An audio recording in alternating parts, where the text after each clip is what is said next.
já vai voltar para o mundo da arte de novo, para entender um pouco essa ação simbólica. No capítulo 12, uma das ações simbólicas que Ezequiel executa, a gente lê o seguinte, e eu vou ler o início e alguns blocos aqui desse capítulo. Começando no versículo 1, diz assim: A palavra do Senhor veio a mim dizendo: Filho do homem, você mora no meio da casa rebelde, que tem olhos para ver e não vê, tem ouvidos para ouvir e não ouve, porque é casa rebelde. Filho do homem, prepare a bagagem de exílio e durante o dia, à vista deles, vá para o exílio. Do lugar onde você está, vá para o lugar à vista deles. Talvez eles entendam, embora sejam casa rebelde.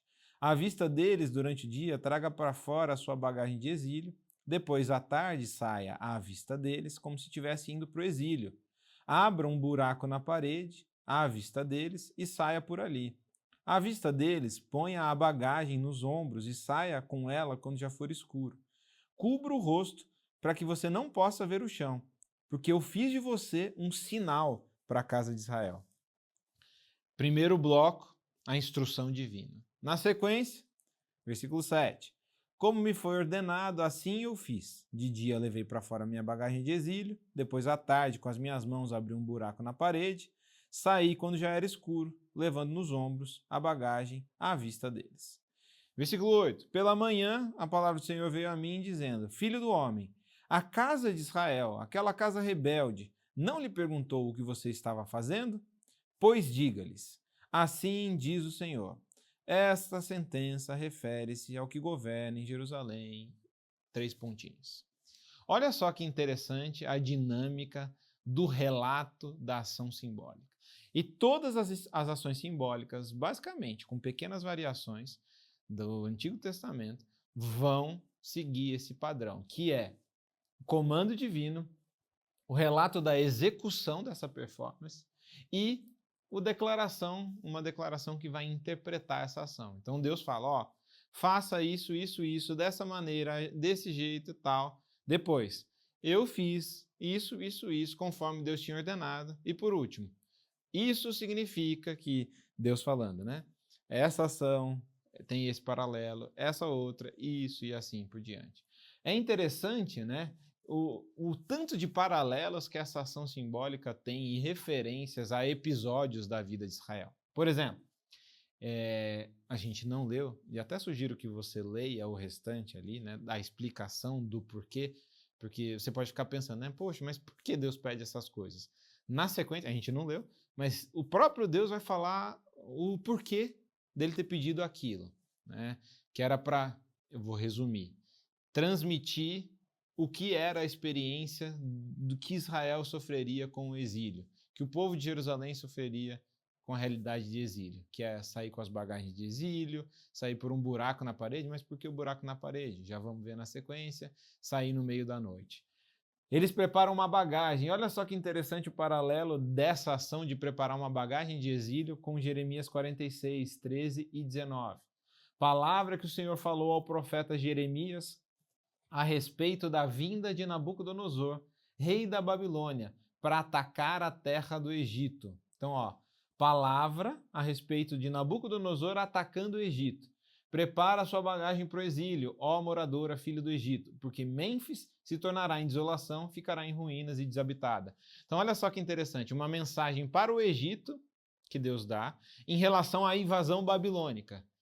E a mensagem é, preparem a bagagem do exílio, porque a Babilônia está chegando. Agora, o que o Egito sofre, aqui no texto de Jeremias, Israel, ou especificamente Jerusalém, vai sofrer.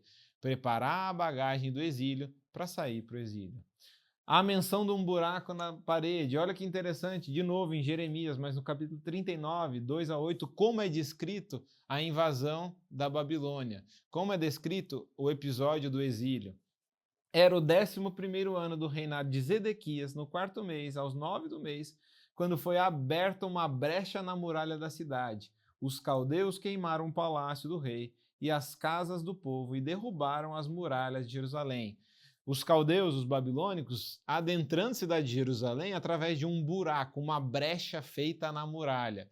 Lembra? Ezequiel tinha que fazer um buraco na casa dele e através dessa brecha o exílio seria possível, igual Jeremias descreve. Além disso, é dito que ele não deveria cobrir a face, né? Que ele deveria cobrir a face, não deveria ver a terra, né? Por quê? Né? E essa é interessante porque essa é a situação do exílio. O exilado, como a gente viu lá no início, na introdução ao livro de Ezequiel, ele não podia ver a terra, não tinha acesso à terra de Jerusalém, à terra de Judá, não tinha acesso ao templo dentro da cidade de Jerusalém. Ele vai com os olhos cobertos. E é interessante essa questão porque há sim uma palavra-chave ou expressões relacionadas a essa palavra-chave que acontece nesse relato, que é o quê? Ver. Vocês perceberam na minha leitura quantas vezes, e isso até é meio cansativo, se repete, à vista deles, ou faça na frente deles, dessa audiência, né? Ó, eles têm olhos para ver, mas não veem. Você tem que fazer à vista deles, talvez eles vejam à vista deles, né? Leineichem em hebraico. Tudo deveria ser feito à vista deles, essa performance. Tem uma audiência assistindo naquele exato momento aquela performance executada por Ezequiel. Concluindo aqui, né, esses paralelos, a gente tem uma espécie de reversão do Êxodo, porque lá em Êxodo 12, 34 a 36, quando vai descrever a saída do povo de Israel de uma condição de escravo no Egito, diz assim: o povo pegou a sua massa de pão antes que levedasse, e as suas amassadeiras atadas em trouxa com as suas roupas sobre os ombros. Os filhos de Israel fizeram conforme a palavra de Moisés e pediram aos egípcios objetos de prata, objetos de ouro e roupas. E o Senhor fez com que o seu povo encontrasse favor da parte dos egípcios, de maneira que esses lhe davam o que pediam e despojaram os egípcios. Israel, quando sai do Egito, lá em Êxodo, sai com bens, sai despojando os egípcios. Agora, quando Israel sai também à noite para o exílio babilônico, Israel sai sem nada, simplesmente com a bagagem de exílio, atravessando um buraco na parede daquele que é a habitação deles. Essa ideia de uma performance simbólica, ela pode ser entendida melhor quando a gente olha de novo no campo da arte para performances de artistas.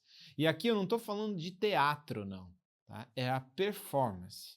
Tem uma performer bem conhecida no campo da arte chamada de Marina Abramović. Ela é uma sérvia. E algumas performances dela são bem conhecidas e lidam também com essa questão do absurdo, do grotesco e etc. Por exemplo, né, no livro que discute as performances chamado And Then You Act, Making Art in an Unpredictable World, essa autora aqui, Annie Bogart, ela vai falar que um dos elementos essenciais da performance da Marina Abramović é uma natureza magnética que brota da performance. Nada sobrenatural, mas sabe essa relação de à vista deles você faz isso, à vista deles para que eles vejam. Esse magnetismo entre aquele que realiza a performance e a audiência.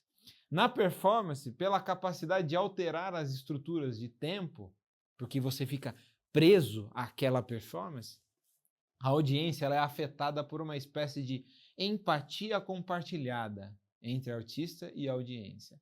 E essa empatia, essa humanidade compartilhada, cria na audiência vulnerabilidade, através da vulnerabilidade do artista, convidando o espectador ao envolvimento reflexivo, convidando ele a pensar, a refletir, convidando ele à intimidade.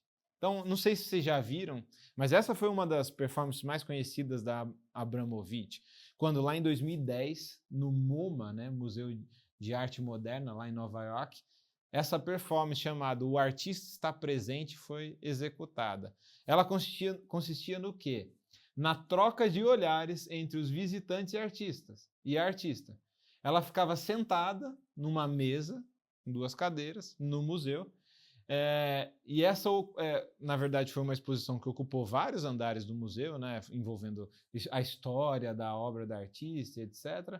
Mas aqui, a performance especificamente, foi 3 meses, a Abramović ficava sentada durante 7 horas, em 6 dias da semana, para que os visitantes sentassem na frente dela e olhassem para ela.